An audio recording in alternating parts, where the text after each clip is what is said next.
আসসালামু আলাইকুম। Welcome back to my channel. আশা করি আল্লাহর রহমতে সবাই ভালো আছো। আজকে একটা মজাদার রেসিপি শেয়ার করব তোমাদের সাথে। আশা করি তোমাদের ভালো লাগবে। এটা আমি অনেক দিন থেকেই খাই। আর অনেক বেনিফিটও পেয়েছি। তো ভাবলাম এতদিন ধরে এটা আমি খাচ্ছি। তো তোমাদের সাথেও শেয়ার করি। তো এটার হেলদি লাড্ডু বলবো না কি বলবো আমার জানা নাই। তো যাই হোক রেসিপিটা আমি বলি আগে। এখানে আমি কদুর বিচি নিয়েছি, কাঠবাদাম নিয়েছি, কাজু বাদাম নিয়েছি আর খেজুর নিয়েছি। তো খেজুরটার আগে বিচি বের করে সেটাকে পানিতে হাফ কাপের মতো 1/4 কাপ পানি দিলেই হবে। 10 মিনিটের মতো ভিজিয়ে রাখবো, তাহলে ব্লেন্ড যখন করব তখন ইজিলি ব্লেন্ড হয়ে যাবে। এখানে আমি মেথি দানা নিয়েছি, কালো জিরা আর তিসি বীজ নিয়েছি। এইগুলোকে আমি হালকাভাবে ভেজে নেব 2 মিনিটের মতো। চুলার ফ্লেমটা লোতে রেখে, ফ্লেম বাড়াবে না, অল্প আঁচে এটাকে খুব সুন্দর করে হালকাভাবে ভেজে নিবা। এমনি বোঝা যাবে যে এটা হয়ে গেছে। লাফালাফি শুরু করে দেয় তখন চুলা অফ করে নামিয়ে এটাকে ঠান্ডা করতে রেখে দিবা।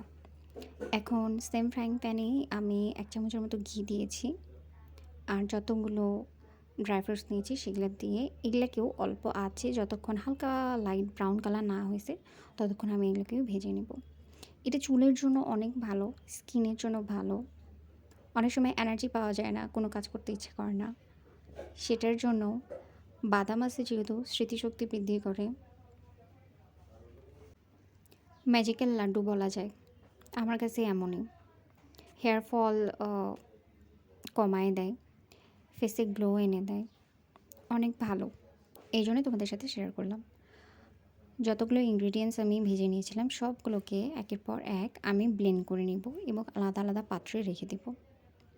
খেজুরটাকেও আমি এখন এটাকে ব্লেন্ড করে নিব। ব্লেন্ড করা হয়ে গেলে ফ্রাইং প্যানে আমি এটাকে দিয়ে কিছুটা ক্যারামেলের মতো করে নেব।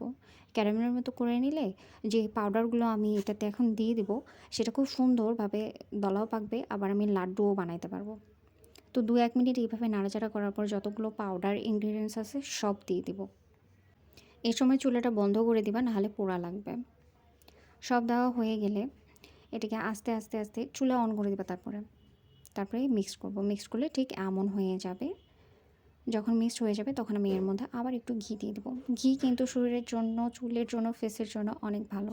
একদম দেশি ঘি যেটাকে বলে। তো অনেকটা আবার ঘি দিয়ে নাড়াচাড়া করার পরে আমি এটাকে নামিয়ে নেব। হালকা যখন ঠান্ডা হয়ে যাবে, বেশি ঠান্ডা না, হালকা হাতে নিতে পারবা এইরকম, তখনই লাড্ডু বানাবা। লাড্ডুটা রোজ খাবা, সকালে খালি পেটে, বা তোমার যখন ইচ্ছা সারাদিনের মধ্যে একটা খাইলেই হবে রোজ। তো আশা করি এই সিম্পল ইনগ্রিডিয়েন্টস দিয়ে রেসিপিটি ভালো লেগেছে। সবাই ভালো থাকবা, সুস্থ থাকবা। আর কেমন হয়েছে জানাবা। আল্লাহ হাফেজ।